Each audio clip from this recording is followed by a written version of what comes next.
Hola, mucho gusto. Mi nombre es Misael Ramírez Hernández y soy alumno de la materia Lenguajes y Autómatas 1. Vamos a hablar de la unidad 1, de lo que es Introducción a la Teoría de Lenguajes Formales. Y bueno, vamos a abarcar los temas que son alfabeto, cadenas, lenguajes y tipos de lenguajes y herramientas. Además, también vamos a hablar sobre la estructura de un traductor y fases de un compilador. Ok, para empezar, ¿qué es un alfabeto en lenguajes y autómatas? Dean Kelly, en su libro Teoría de Autómatas y Lenguajes Formales, nos dice que un alfabeto es un conjunto no vacío y finito de símbolos.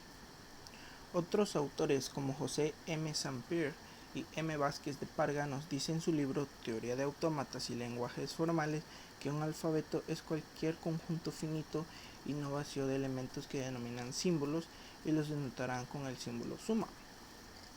Y básicamente abajo en la imagen tenemos algunos ejemplos.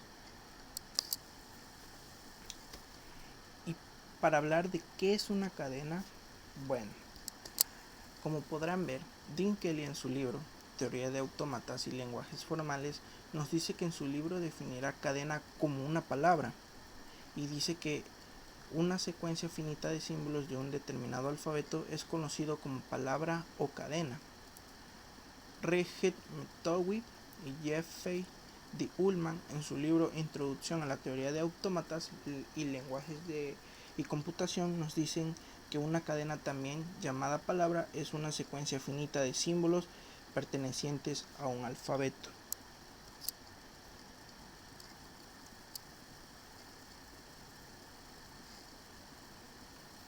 Definición de lenguaje y tipos de lenguajes. John Martin, en su libro Lenguajes Formales y Teoría de la Computación, define lenguajes como que es simplemente un conjunto de cadenas que incluyen símbolos de un alfabeto. Podemos encontrar varios tipos de lenguajes: lenguajes declarativos, lenguajes de alto nivel, lenguajes ensambladores y lenguajes de máquina. Para hablar un poco de ellos, los lenguajes declarativos son los más parecidos al castellano o al inglés en su potencia expresiva y funcionalidad y están al nivel más alto respecto a los otros. Los lenguajes de alto nivel son los más utilizados como lenguajes de programación, aunque no son fundamentalmente declarativos. El lenguaje ensamblador trabaja con mnemónicos, que son grupos de caracteres alfanuméricos que simbolizan las órdenes o tareas a realizar. Lenguaje de máquina. El lenguaje de máquina es aquel cuyas instrucciones son directamente entendibles por la computadora y no necesitan traducción. Y eso es lo que se habla de lo que son los diferentes tipos de lenguajes. Y existen también herramientas computacionales ligadas con lenguajes. Aquí podemos tener el primero, que es editores de estructura. Tenemos por impresoras estáticas y verificadores estáticos y por intérpretes. Esos son los mencionados y que están ligadas con los lenguajes computacionales. Y bueno, estructura de un traductor. Este tema está muy padre. Y bueno, un traductor es un programa que tiene como entrada un texto escrito en un lenguaje fuente, y como salida produce un texto escrito en un lenguaje objeto, que preserva el significado de origen. Ejemplos de traductores son los ensambladores y los compiladores. Eso más adelante ahorita lo vamos a ver.